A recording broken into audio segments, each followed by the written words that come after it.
As the death toll mounts in Gaza and as global outrage continues to dominate massive protests around the world, the leaders of the United States Congress and the Bush administration continue to back Israel's war on the besieged Gaza Strip. Understand Israel's desire to protect itself.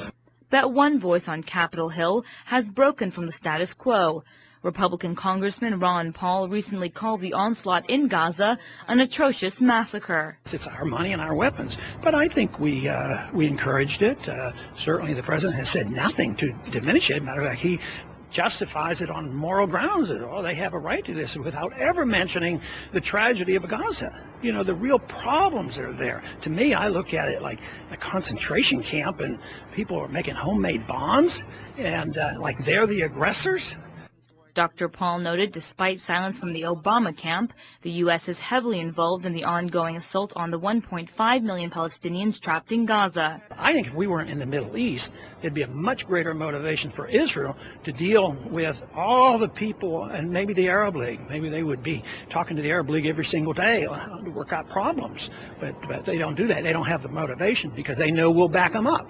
No matter what happens over there, Israel knows, and our government knows, Republican or Democrat, that we'll do whatever is necessary to bail out Israel.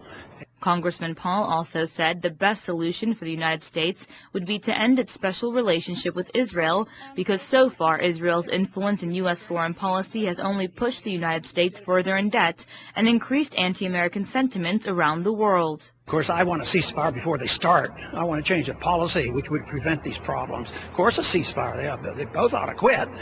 But neither side right now are really ready to talk and deal with the major problem. So being on the side of just saying, well, my position is I'm calling for a ceasefire, that means you're involved in directing people on what to do.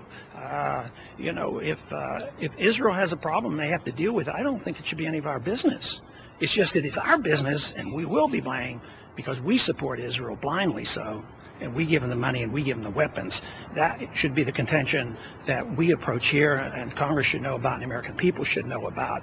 And then if I personally favor one side over the other side, it's really pretty academic because politically I don't want to be involved. I want to say, well, you know, I think the Palestinians had been ripped off and therefore all the blame is on Israel.